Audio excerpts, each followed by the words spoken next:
আসসালামু আলাইকুম আমার প্রাণপ্রিয় বন্ধুরা, আমার কাছে এখন যে ফোনটি আসছে স্যামসাং S04E। তো ফোনটি চার্জে লাগানোর পর চার্জ হয় না, প্লাস ফোনটি অন হয় না। এখন আমি ফোনটি খুলে দেখব কী সমস্যা। আপনারা অবশ্যই সাথে থাকবেন। বন্ধুরা, ফোনটি খোলার পর দেখতেছি ফোনটি আপনার একটি তার, এখানে একটি তার খোলা। কিসের তার তো বলতে পারি না, সেটটি খোলার পরে বলতে পারবো।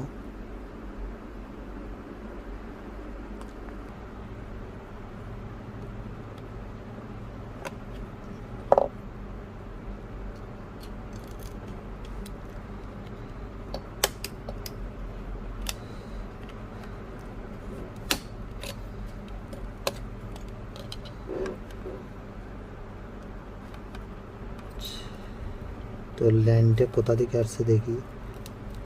হ্যাঁ, এটা এখান থেকে টানছে। এটা আসলে হয়েছে যে চার্জিংয়ের জন্য টানছে। এই বিভাস থেকে লাইনটা টানছে, জাম্পার করছে। দেখাতে চেষ্টা করি।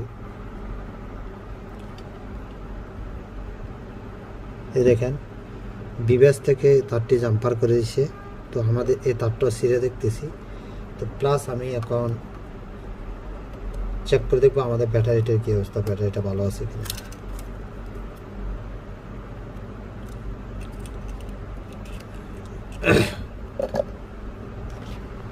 তো বন্ধুরা, আমাদের ব্যাটারি দেখতেছি পর্যাপ্ত চার্জ আছে, দেখাতে চেষ্টা করতেছি।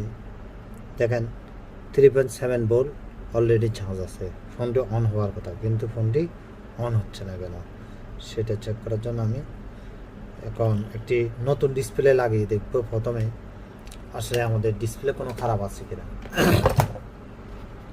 বন্ধুরা দেখেন, আসলে ফোনটা অন হয়ে গেছে। সমস্যা হচ্ছে আমাদের যে এখানে লাইনটি শর্টের কারণে ফোনটি অন হয়নি। তো বন্ধুরা, দুঃখের বিষয় হলো ফোনটি অবশেষে চার্জ হচ্ছে না। ফোনটি অন সবগুলো ঠিক আছে, কিন্তু ফোনটি চার্জ হচ্ছে না।